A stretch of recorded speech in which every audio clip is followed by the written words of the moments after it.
जय श्री ओम नमः सिद्धेभ्यः।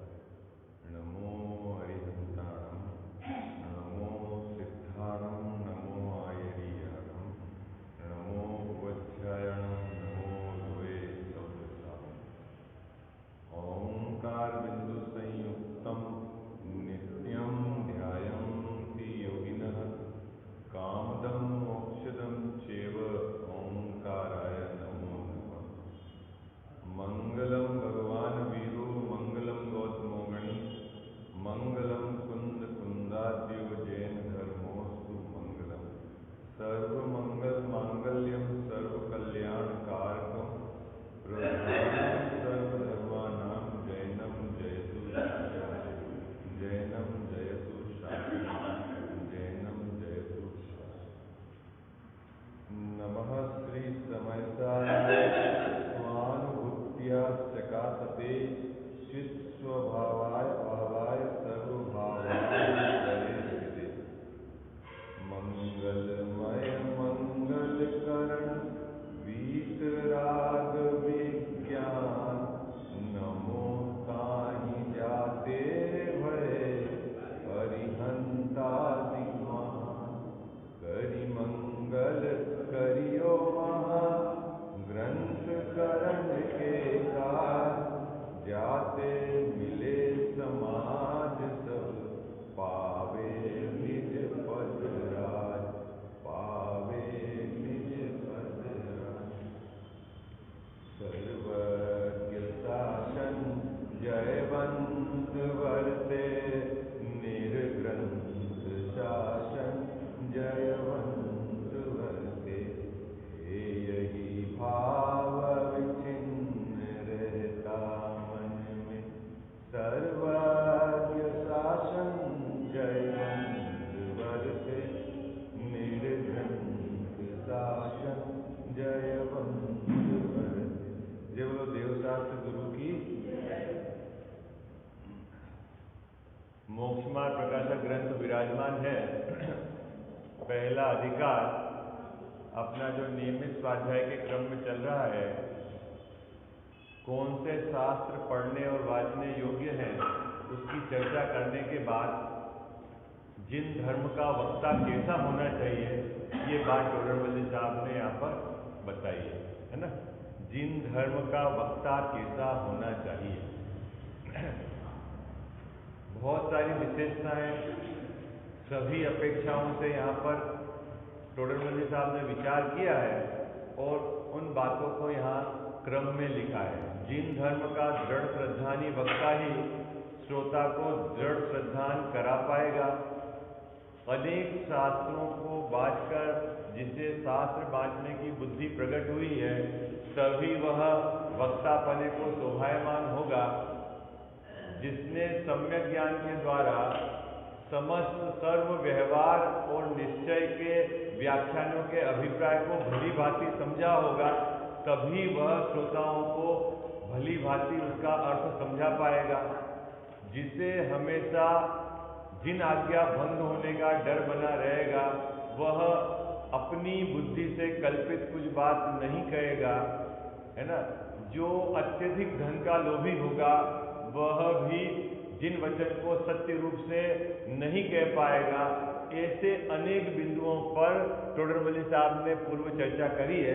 अब उसके आगे का जो बिंदु है, वह भी लौकिक अपेक्षा से व्यावहारिक या जीवन में प्रैक्टिकल बात जो कह रहे हैं, मनोवैज्ञानिक पक्ष, जब वक्ता और श्रोता के बीच के अंदर का अगर ये पक्ष भी यदि नहीं रहा, तो जो मुख्य उद्देश्य है क्या कि जिनेंद्र भगवान की बात श्रोता को समझ में आ जाए, वह कार्य हो नहीं पाएगा। इसलिए दो बातें यहाँ पर इस पैराग्राफ में पंडित साहब ने समाहित की है। देखो पेज नंबर 15, पैराग्राफ नंबर 4। आप में से किसी को पढ़ना है और फिर इसके अपन एंगल विचार करेंगे, क्या एंगल है उसके अंदर, है ना। पुनश्च वक्ता कैसा होना चाहिए, जिसके तीव्र क्रोध वाले, ये पैराग्राफ आप में से किसी को पढ़ना है तेज आवाज में, शांति से आप, है ना। जिसके तीव्र क्रोध मान नहीं हो, जो भी तीव्र क्रोधी वाणी की निंदा होती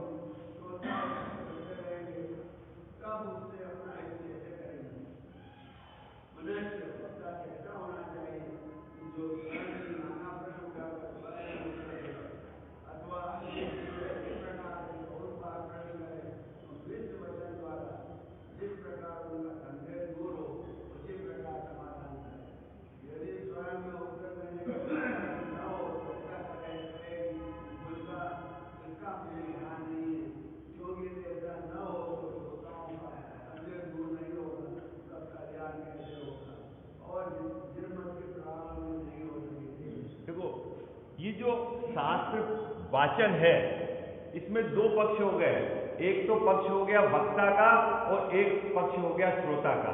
और उद्देश्य क्या है कि जिनेंद्र भगवान ने जो वस्तु का स्वरूप बताया है वह श्रोता भली भांति समझ। उद्देश्य क्या है इस पूरी एक्टिविटी का? उद्देश्य क्या है इस पूरी एक्टिविटी का कि जो मूल स्वरूप धर्म का जो ग्रंथ में आया है आचार्य परंपरा से वह बात जन तक पहुंच जाए। और इसलिए इसमें सब कंडीशन उन्होंने डाली है कि पहले तो वक्ता को खुद को समझ में आनी चाहिए कि क्या बात है, फिर वक्ता सही बात समझाने की क्वालिटी रखता हो। और ये दो बातें तो वक्ता की तरफ से पहले निर्धारित कर दी टोडरमल साहब ने। तीसरी बात यह है कि वक्ता और श्रोता के बीच में संवाद कायम रहना चाहिए। तीसरी बात क्या है इसके अंदर? वक्ता और श्रोता के बीच में संवाद कायम रहना चाहिए। तो संवाद कब कायम रह सकता है? श्रोता कब अपने प्रश्न को, अपनी शंका को पूछ सकता है वक्ता से? तो उसके दो एंगल टोडरमल साहब को जो लगे कि इस पर चर्चा होनी चाहिए, उन दोनों एंगलों को यहां मिला है। एक तो यदि वक्ता तीव्र क्रोधी और मानी होगा तो श्रोता उससे डरे हुए रहेंगे, उसकी जगत में निंदा होगी। ये जो दो बातें उन्होंने कही है, अभी यहां अपने को विचार करना है कि यहां क्रोध और मान क्या लेना। प्रश्न तो यह है कि क्रोध और मान क्या लेना, क्योंकि सत्ता में उनकी पर्याय में उपस्थित क्रोध मान की बात है, वो बात यहां नहीं है। आई बात समझ में? क्योंकि वक्ता ऐसा भी हो सकता है कि जिसकी पर्याय में स्वंजलन कसाय का क्रोध विद्यमान हो। वक्ता ऐसा भी हो सकता है कि जिसकी पर्याय में अप्रत्याख्यान वर्णी क्रोध विद्यमान हो, है ना। वक्ता ऐसा भी हो सकता है कि चारों क्रोध सत्ता में विद्यमान हो, है ना, वक्ता। लेकिन यहां जिस क्रोध और मान की बात कही गई है, जन सामान्य जिस क्रोध की निंदा करते हो, जन सामान्य जिस मान की निंदा करते हो और जिस क्रोध से भयभीत होते हो और वह अपनी बात नहीं कह पाए, इस प्रकार की यहां व्यवस्था यदि पठन पाठन में होगी तो वो स्वीकार नहीं होगी, क्योंकि वो डाउट बना रहेगा, निंदा भी चलेगी और डरता रहेगा। देखो मैं आपको बताता हूं, हम जब बाबूजी स्कूल में पढ़ते थे क्या, तो एक टीचर ऐसे थे हैं जिनको थोड़ा गुस्सा आता था, ठीक, मतलब बहुत गुस्सा। तो अब क्या है, आप देखना, आपने जगत में हर व्यक्ति का कोई ना कोई आपने चरित्र रिगार्डिंग आपने तय कर रखा है ना, ये तो यार नारद है, ऐसा नहीं बोलते, आपके इधर नहीं चलता क्या नारद, ये आपने कैसे नारद बना दिया उनको, है भैया देखना है, उनके पास जाओ तो भैया हाँ हाँ करना, तो आप हाँ हाँ करोगे तो काम हो जाएगा, है ऐसा नहीं बोलते। हम भी जैसे कहीं जाते हैं ना, किसी जैसे चीफ इंजीनियर या जो वाइस प्रेसिडेंट है, अब मान लो वो गलत भी बोल रहा है तो हमको जैसे बताए कि भाई वो जो बोले हाँ हाँ करना, ठीक है। आपको यदि काम कराना है तो यदि आपने उनकी बात को यदि थोड़ा सा भी आपने बोल दिया तो आप समझ लेना आपका काम नहीं होगा। जैसे गांव में ना, ये जो जन सामान्य का ये जो लोगों ने चरित्र निर्धारित कर रखा है, वो किस आधार से निर्धारित कर रहा है कि उनके अपने, है ना, उनकी अपने अनुभव, उसके आधार से कि ये तो ऐसा है, ये तो ऐसा है, ये तो ऐसा है, देखो ये तो कान का कच्चा है, ये तो नारद है, इसको बहुत गुस्सा आता है, ये बहुत इगोइस्ट है, ऐसा बोलते हैं ना।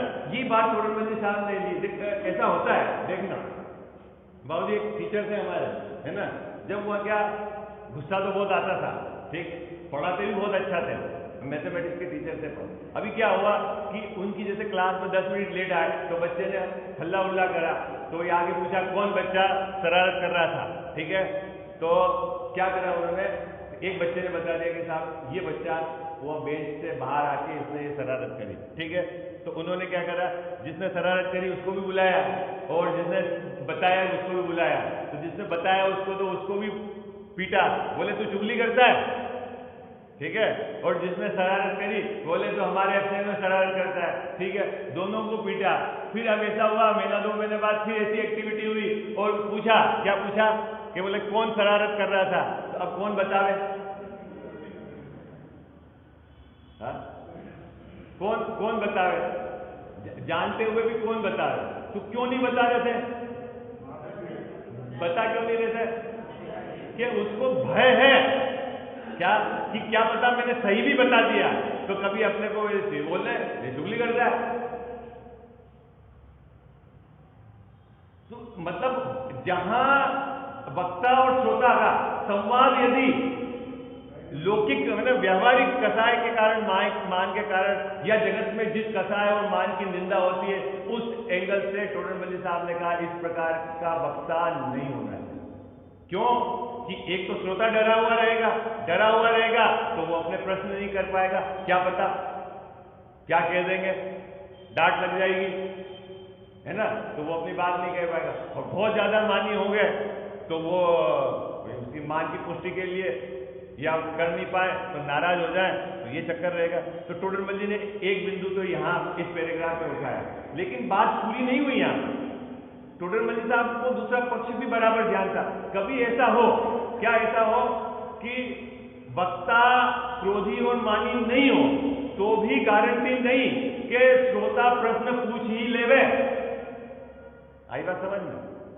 एक पक्ष तो यह है क्या कि वक्ता यदि क्रोधी और मानी होगा तो उसकी जगत में निंदा होगी और श्रोता डरा हुआ रहेगा, वो अपनी बात कह नहीं पाएगा, अपने शंका समाधान। लेकिन वक्ता यदि क्रोधी मानी नहीं रहा तो भी कोई गारंटी नहीं क्या कि श्रोता प्रश्न पूछ ही ले, क्योंकि श्रोता के स्वयं की मान कथाएं अंदर में चल रही होगी। क्या पता मेरी हंसी उड़ जाए, मैं पूछूं तो क्या होगा, जगत क्या करेगा, तो ऐसा भी डाउट बना रहता है श्रोता। तो वो पक्ष भी टोडरमल साहब ने ध्यान, तो टोडरमल साहब ने दूसरी क्वालिटी ये भी ऐड करी वक्ता में। क्या ऐड करी कि वह स्वयं प्रश्न उठा। आई बात समझ? देखो अब अपन पैराग्राफ पढ़ते हैं, है ना। दोनों बात मूल बात क्या है? मूल बात तो यह है कि जो धर्म के संबंध में, वस्तु स्वरूप के संबंध में जो उसको संशय बना हुआ है वह संशय मिटना चाहिए। ये बात एक वक्ता और श्रोता के संवाद में होनी चाहिए। अब ये कैसे हो गए? अगर इन वक्ता की क्वालिटी श्रोता की क्वालिटी दोनों में कोई प्रॉब्लम हो रही है, घटना नहीं घटती है, तो टोडरमल साहब ने दोनों पक्ष को अभी वक्ता की तरफ से कई बात, श्रोता में जब आएंगे तो श्रोता के एंगल से चर्चा करेंगे, है ना। अभी वक्ता की तरफ से बात कर रहे हैं। देखो क्या कहता है, पुनश्च वक्ता कैसा होना चाहिए कि जिसके तीव्र क्रोध मान नहीं हो, है ना। तीव्र क्रोध मान क्या गिनना आप? जन सामान्य जिस क्रोध और मान की निंदा करते हैं, है ना। अभी वो अनंतानुबंधी अप्रत्याख्यान वर्ण, प्रत्याख्यान वर्ण, संजलन सत्ता में है नहीं, उसकी अभी उसकी चर्चा नहीं, क्योंकि तीव्र क्रोधी मानी की निंदा होगी, है ना। ये निंदा भी कौन करेगा? जगत के जीव उसके उस बिहेवियर, उसके उस आचरण से, उसके उस चरित्र से उसकी निंदा करते हैं। श्रोता उससे डरते रहेंगे, फिर क्या होगा? जब डरते रहेंगे तो फिर अपना हित नहीं कर पाएंगे, तो क्या मना ही है? अपना हित मतलब उसका जो संशय बना हुआ है, उसको जो पूछना है, उस डर के कारण वो अपना संशय दूर नहीं कर पाएगा, इसलिए उसका हित नहीं हो पाएगा। ये बात टोडरमल साहब ने इस बात में वक्ता की क्वालिटी के साथ ऐड करके गए, लेकिन ये बात पूरी यहाँ नहीं हुई। देखो आगे क्या कहते हैं, पुनश्च साथ में इसको बिल्कुल वक्ता कैसा होना चाहिए कि जो स्वयं ही नाना प्रश्न उठाकर स्वयं ही उत्तर दे। कि साहब वो क्रोधीमानी तो नहीं है, फिर तो कोई बात नहीं, फिर तो श्रोता नहीं डर रहा है। लेकिन एक और समस्या है कि हो सकता है कि श्रोता की कसाय हो कि मैं पूछूंगा और मेरी हंसी उड़ जाएगी, वो इसको इतना भी नहीं आता है। हो सकता है कि श्रोता उस दृष्टि से प्रश्न ही नहीं खड़ा कर पा रहा है। जो देखना इस पूरे ग्रंथ में टोडरमल साहब की शैली भी यही है, उन्होंने स्वयं ने प्रश्न उठाए और आप देखना उन्होंने जो प्रश्न उठाए ना, हो सकता है इतने सारे प्रश्न आपके खड़े भी नहीं होते होंगे, लेकिन टोडरमल साहब ने उनके हिसाब से क्या प्रश्न खड़े हो सकते हैं उन्होंने उसको रखा, क्योंकि श्रोता प्रश्न ही नहीं पूछे तो उसका भी संशय बना रहे, कायम रहे। तो एक वक्ता में ये क्वालिटी भी होनी चाहिए। क्या क्वालिटी होनी चाहिए? कि वह स्वयं प्रश्न खड़े करे और उसका समाधान करे। दोनों बात आ गई, श्रोता डरा हुआ भी नहीं होना चाहिए और वक्ता को प्रश्न, जो संभावित प्रश्न है जिसका उसको समाधान करना है, वह स्वयं खड़े भी करे। देखो कितनी सुंदर बात है ना, कि कितना गहराई से जाकर उन्होंने इस चीज का विचार किया। पुनश्च वक्ता कैसा होना चाहिए कि जो स्वयं ही नाना प्रश्न उठाकर स्वयं ही उत्तर दे, अथवा अन्य जीव अनेक प्रकार से बहुत बार प्रश्न करे, है ना। हो सकता है ना श्रोता अनेक प्रकार से, यदि उसका संशय दूर नहीं हो रहा है और अनेक प्रकार से प्रश्न करे, बार बार प्रश्न करे, तो क्या है उसमें क्वालिटी होनी चाहिए, क्या नाराज नहीं हो जाए। तो मिष्ट वचन द्वारा जिस प्रकार उनका संदेह दूर हो उसी प्रकार समाधान करे, जिस प्रकार से उसकी जो पात्रता देखे, जिस प्रकार से वो बात समझे, है ना, उसको उस प्रकार से उसका संदेह दूर। और मान लो ये कर नहीं पाए तो, मान लो ये काम नहीं कर पाए तो भाई आपने अपने एंगल से बहुत उसको समझाने की कोशिश करी, लेकिन उसके बात पकड़ में नहीं आ रही, नहीं समझ में आ रही है, तो वो बात भी टोडर मल्ली साहब ने यहाँ पे, और यदि सामर्थ्य नहीं हो, किसकी बात क्या आप कह रहे हो उसके समझ में नहीं आ रही, तो क्या कह रहे हैं, यदि स्वयं में उत्तर देने की सामर्थ्य नहीं हो तो ऐसा कहे कि इसका मुझे ज्ञान नहीं है। अब ये तो बहुत खतरनाक बात कहती टोडर मल्ली साहब ने, फिर कहीं के पंडित रहे हम हैं, तो कुछ भी ठोको आप, है। लेकिन यहाँ टोडर मल्ली साहब ने कोई दिक्कत नहीं, सरल बात है कि भाई मुझे नहीं समझ में आ रही है, मुझे इसका स्पष्ट पता नहीं। उसके पीछे रीजन, क्योंकि यदि ऐसा न होगा तो श्रोताओं का संदेह दूर नहीं होगा, तब कल्याण कैसे होगा, है। यदि आपने बोल दिया कि मुझे नहीं, तो ठीक है, वो फिर कोई योग्य वक्ता को, विशेष ज्ञानी पुरुष से वो अपनी बात को क्लियर करेगा, और आपने कुछ उसको उल्टा पुल्टा जवाब दे दिया तो उसका डाउट बना रहेगा। होगी बात पूरी। देखो कितना व्यवस्थित पैराग्राफ लिखा है टोडर मल्ली साहब ने, पठन पाठन की विधि पूरी बता दी कि कैसा होना चाहिए। ये सब जगह घटाने ला, लौकिक शिक्षा, लौकिक में भी ये क्वालिटी होनी चाहिए गुरु शिष्य के बीच के अंदर।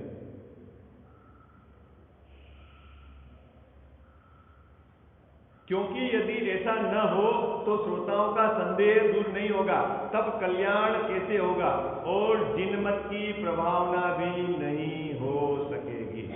बाबू जी ये पंक्ति कितनी खतरनाक लिखी हुई है, और जिनमत की प्रभावना भी नहीं हो सकेगी। अब जिनमत की प्रभावना में श्रोता समझे नहीं समझे उससे क्या लेना देना है। टोडर मल्ली साहब ने बहुत जोर दे दिया कि उसका संदेह दूर होना चाहिए, तभी जिनमत की प्रभावना होगी। आई बात समझ में। और ऐसे जिनमत की प्रभावना नहीं होगी, भीड़ कितनी भी हो और पता लगे उसको समझ में ही नहीं आ रहा है क्या बात कही जा रही है। पढ़ो देखो पंक्ति क्या कह रहे हैं, क्या कह रहे हैं, क्योंकि यदि ऐसा न हो कि श्रोताओं का संदेह दूर नहीं होगा, तब कल्याण कैसे होगा। ठीक है, ये तो पक्ष श्रोता की तरफ से बात आ गई कि वो अगर वस्तु स्वरूप का यथार्थ उसे ज्ञान नहीं होगा तो कल्याण कैसे होगा। चलो ठीक है, उसे बात नहीं हुई, नहीं समझ में आई, उसका कल्याण नहीं होगा, प्रभावना तो हुई ना।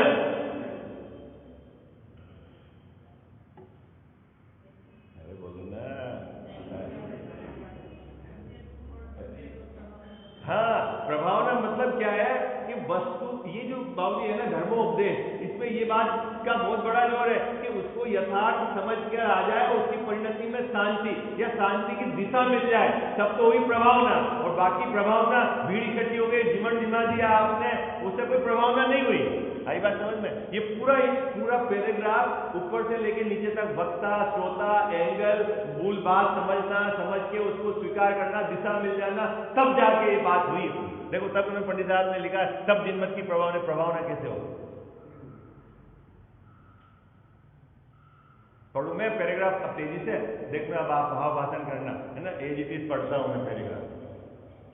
पुनश्च वक्ता कैसा होना चाहिए कि जिसके तीव्र क्रोध मान नहीं हो, क्योंकि तीव्र क्रोधी मानी की निंदा होगी, श्रोता उससे डरते रहेंगे, तब उससे अपना हित कैसे करेंगे। प्रश्नवाचक से पुनश्च वक्ता कैसा होना चाहिए कि जो स्वयं ही नाना प्रश्न उठाकर स्वयं ही उत्तर दे,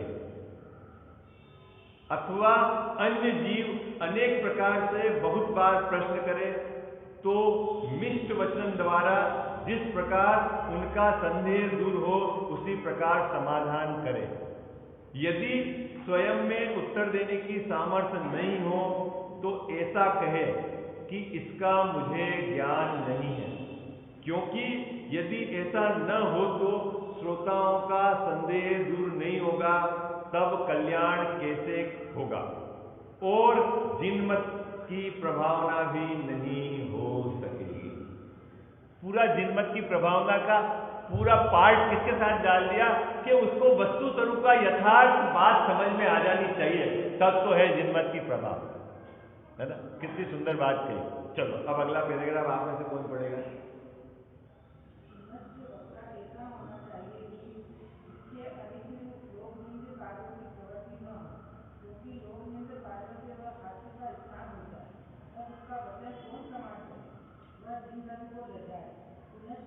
वक्ता ऐसा होना चाहिए कि जिसका पूर्णहीन न हो, अंगहीन न हो, स्वरभंग न हो, मिष्ट वचन हो, प्रभुत्व हो, जिससे लोग में मान्य हो, क्योंकि यदि ऐसा न हो तो उसे वक्ता करने की महत्ता शोभे नहीं।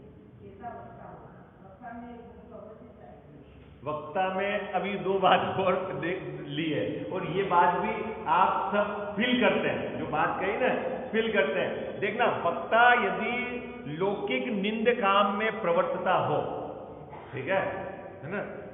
सपोज बाबूजी जैसे अभी हम व्यापार करते हो और हमारा व्यापार यदि तंबाकू का हो, कल्पना करो क्या तंबाकू बेचते हो, ठीक है क्या, और यही बात यहाँ पे हम कहते हो, तो पीछे से आप लोग क्या बात करोगे? क्या बात करोगे? है? नहीं, कितना आप पे इस बात का प्रभाव जाएगा, है? ये आपने प्रैक्टिकली देखा होगा ना कि जिनके जीवन में अभी देखना अंदर की पवित्रता की तो बात ही नहीं चल रही, नहीं, अंदर की पवित्रता की तो बात ही नहीं चल रही। अभी तो बाहर का विजन है। देखना, आप एक कोई ब्रह्मचारी है, वो यदि प्रवचन करे, है ना, जिसके पास कुछ नहीं हो, एक धोती हो और एक कुर्ता हो, ठीक है, और एक जैसे अभी हम गृहस्थी हैं, दुनिया भर का परिकर है और प्रवचन करें, दोनों के बात सुनने में आपकी जो धारा अंदर में किधर की बात तो वही कहेंगे क्या कि आत्मा राग से भिन्न है और कर्म से भिन्न है, देह से भिन्न है, ठीक है, लेकिन वजन क्या रहेगा आपका? किसका वजन रहेगा? है? अभी अंदर की परिणति में उसकी तो बात ही नहीं कर रहा हूं मैं, अभी बाहर की बात कर रहा हूं, बाहर की। अभी कोई खतरनाक बात कह दूं मैं, ये पहले ये बात तो उतर गई कि नहीं उतर गई? आ रहा है साहब, ये बात उतरी कि नहीं उतरी? फर्क पड़ता है कि नहीं पड़ता है? फर्क पड़ता है ना? क्या फर्क क्यों पड़ता है? क्यों अरे ये तो व्यापार करता है, इसके तो फैक्ट्री है, इसके तो गाड़ी है, ये बंगला है, कौन सा धरना है? और जिसके अरे बस कुछ नहीं है, एक धोती दुपट्टा है, और ये जो जैन धर्म की बात कह रहे हैं, जो शास्त्र, ये क्या है बाबूजी? साइकोलॉजी है। क्या बोलते हो आपको इसको हिंदी में क्या बोलते हो? है नहीं, क्या है ऐसा मानसिकता है जनसामान्य, ऐसा है ना, मेंटली आदमी इस तरह का सोचता है, ठीक है। क्या कह जाओ साहब, किसकी बात ज्यादा महिमा वाली लगती है? किसकी बात महिमा वाली लगती है? हाँ, अभी देखना, अभी तो मैंने ये बात कह दी, क्या बात कह दी कि वो आत्मा को राग से भिन्न बता रहा है, हम भी आत्मा को राग से भिन्न बता रहे हैं। आत्मा देह से भिन्न है, वो भी देह से भिन्न बता रहा है। उदय, कर्म का उदय और औदैहिक भाव आत्मा से भिन्न है, वो भी, लेकिन दोनों बात में वक्ता में अंतर क्या है? वक्ता के अंतर क्या है बाबूजी? बाहर की प्रवृत्ति। अभी अपन ऐसी लोक निंद प्रवृत्ति भी नहीं है, जी व्यापार कर रहे हैं, वो व्यापार नहीं कर रहे हैं, ये घर में रह रहा है, शादी करी है, दुकानदारी है इसकी, उसने शादी नहीं करी है, लेकिन दोनों बात सुनने में अंदर से आपकी क्यूरियोसिटी या जो बात आपको लगती नहीं, ये बात अंतर लगता कि नहीं लगता आपको? अभी सुनना, और यही बात यदि दिगंबर संत कहे तो फिर फर्क हो, और आगे में जाके फर्क नहीं होगा। ये बंटवारा हुआ कि नहीं हुआ? अभी कह साहब, अभी बात तो सब सेम रखी अपन, ठीक है, अगर अब मैं बात में अंतर कर दूं तो ये हमने तो यहाँ कहा राग में धर्म नहीं है, और कोई मान लो दिगंबर संत कहे कि राग में धर्म है, पुण्य में धर्म है, फिर भी वो वेद का जोर इतना ज्यादा कि वो आज जीव में ये बात सही हो। आई बात समझ में? इतना ज्यादा बाहर के वेश का इफेक्ट है। आई बात समझ में आई आपको? बाबूजी, बाहर की प्रवृत्ति का, बाहर की निवृत्ति, अभी अंदर के धर्म की तो मैं बात ही नहीं कर रहा हूं, परिणति में किस वक्ता के धर्म है या नहीं, अभी तो उसकी बात ही नहीं चल रही।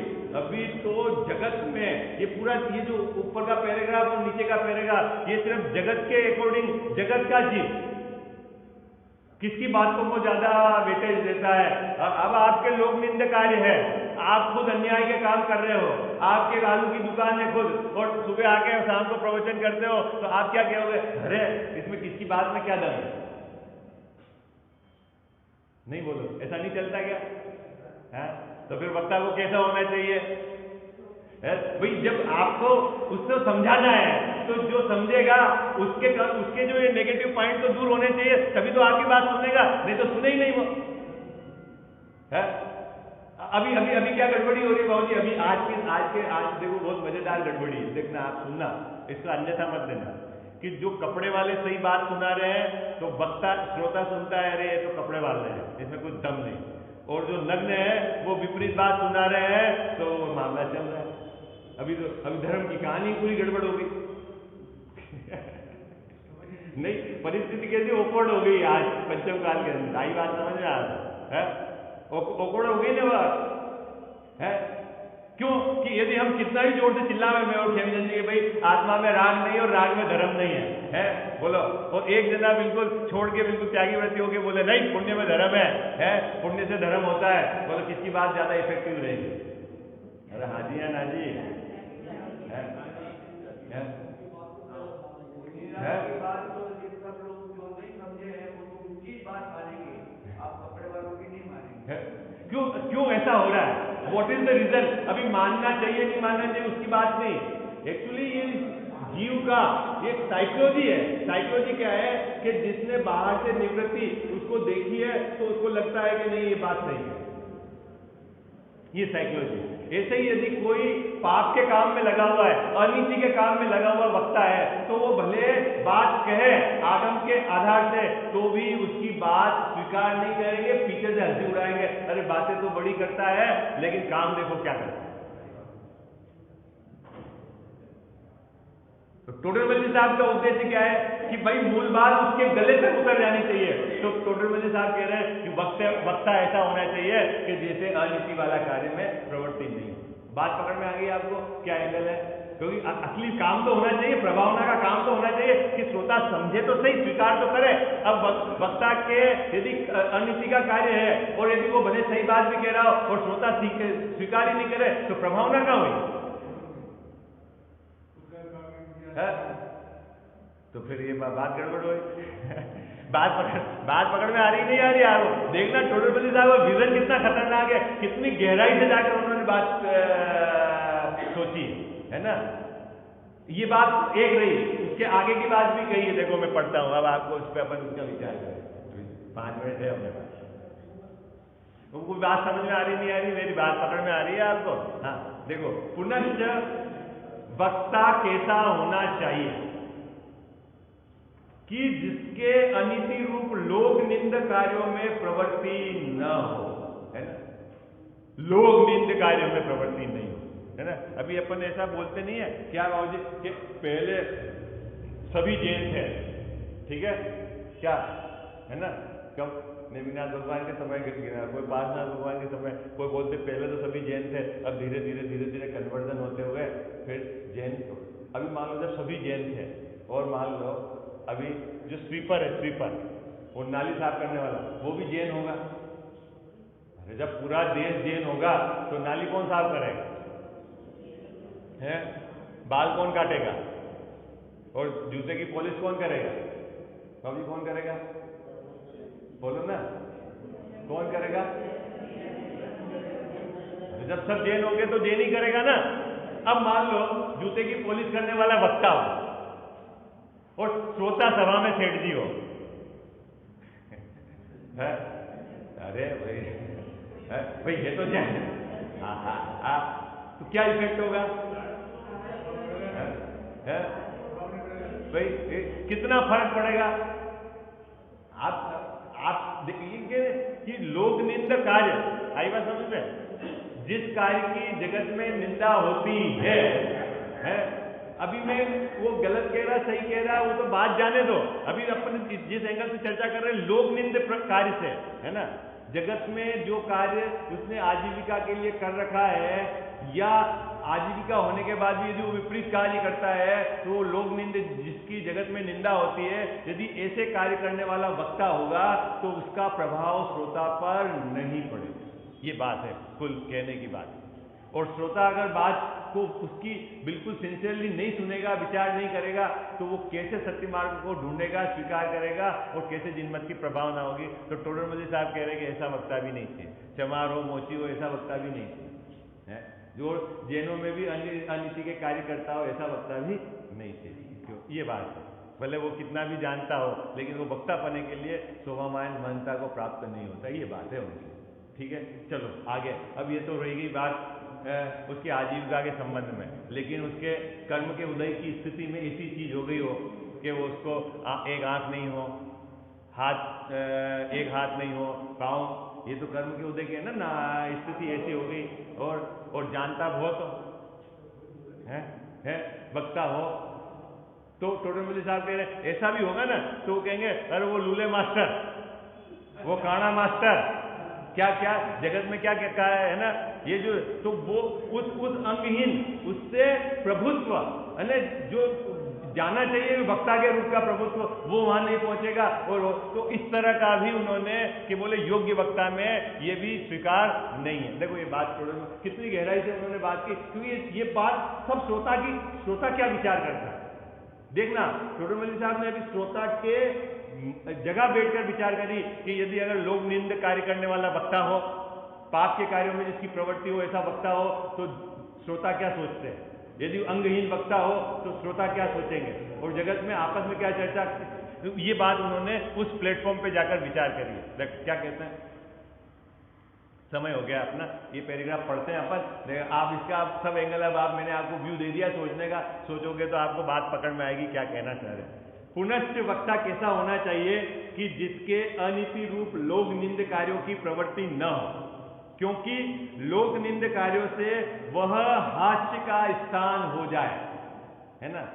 कहाँ हास्य का स्थान हो जाएगा, खुद तो आलू का धंधा करता है और ये बोलता है आलू में जीव है? देखो उसका धंधा कैसा है, ये सब हंसी उड़ाएंगे, हास्य का स्थान हो जाएगा है? तब उसका वचन कौन प्रमाण करे, है? फिर उसकी बात को कौन माने। नहीं, अब कजावत साहब को बहुत प्रॉब्लम है, साहब आपके एक मकान है, 2 मकान है, आप कहते हो परिक्रम है, उसकी प्रॉब्लम है ना, प्रॉब्लम कौन माने उसकी बात, है ना। ठीक है, प्रॉब्लम है, लोक निंद कार्यों में प्रवृत्ति है तो वो ये, क्योंकि इसको जो बात कही जा रही है उस पर उसका दिमाग नहीं चलता। ये जन सामान्य का व्यू है, मैं बता रहा हूँ टोडरमल साहब ने पकड़ी जो बात, हाँ। और इसमें बाबूजी ठगा भी जा रहे हैं बहुत जन, वेद देखकर गलत बात भी है तो, क्योंकि ग्रंथ तो पढ़े नहीं है और वेद देखा है ओके यस, और जो सही बात है उनको देखते हैं अरे तो कपड़े वाले हैं तो गृहस्थी है तो काम करता, तो इस पंचम काल के अंदर बड़ी खतरनाक विडंबना होगी।